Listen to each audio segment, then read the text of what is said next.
Welcome back to the deep dive. So we're doing something a little bit different today. Usually we'll, take a big topic, tech, history, whatever, and just sort of wander through it. Right.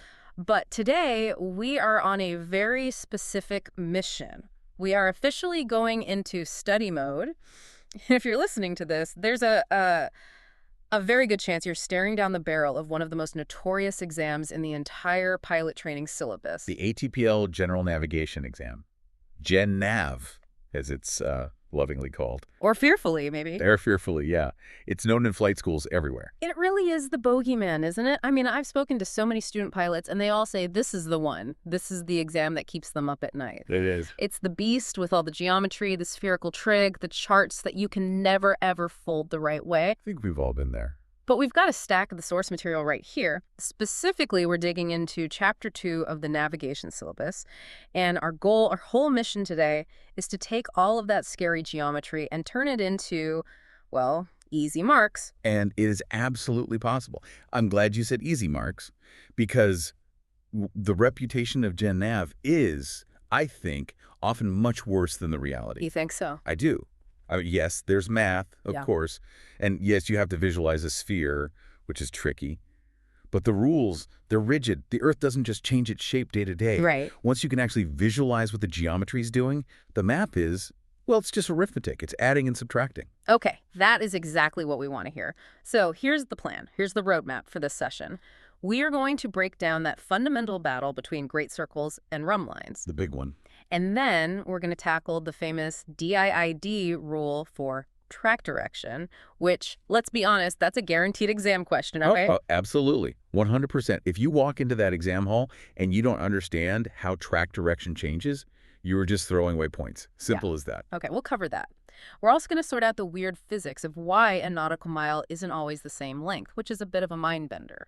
And then we're going to have a full-on calculation workshop. We'll walk through the exact scenarios you're going to see on that exam paper, from the easy ones to the ones that are specifically designed to trip you up. And we are going to highlight the traps, because the examiners, they love a good trap. They really do. So if you're listening, grab your calculator, get a fresh sheet of paper, maybe a coffee. Definitely a coffee. And let's crack the code on this thing. So let's start at the absolute beginning, the geometry of the Earth.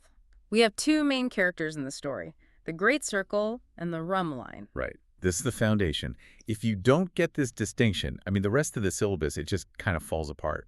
So where do we start? Great Circle. Let's start with the Great Circle. Okay, so the source text, it gives a definition that feels a bit like a legal document. It says, a great circle is defined as a circle on the surface of the Earth whose center and radius are those of the Earth itself.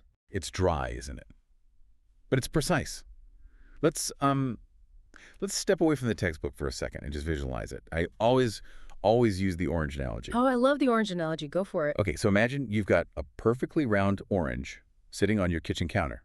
You take a sharp knife, and your only goal is to cut that orange into two perfectly identical halves. Okay. To do that, your knife has to pass exactly through the center of the fruit, right? Yeah. The very core. Right, because if I just slice a little bit off the top, like a little cap, I get a circle with peel, for sure. But the two pieces of the orange are completely different sizes. Exactly.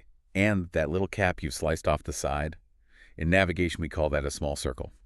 I see. But if you cut right through the middle, right through the core, the edge of that circle you've made on the skin is the biggest possible circle you can draw on that orange. Okay. That is a great circle. And in terms of, actually flying a plane, why do we care? What makes the Great Circle so great? Well, there are two reasons. The first is that geometric property we just talked about. Mm-hmm. The plane of the circle passes through the center of the Earth. Okay.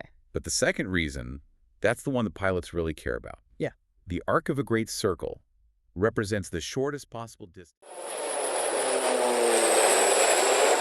All right. Many thanks for listening to this free part of the ATPL Theory podcast. If you want to continue learning and access the full comprehensive guide, go to my Patreon at patreon.com/ATPLtheory or my Hero at herohero.co/ATPL. That is patreon.com/ATPLtheory or herohero.co/ATPL. Wishing you all the best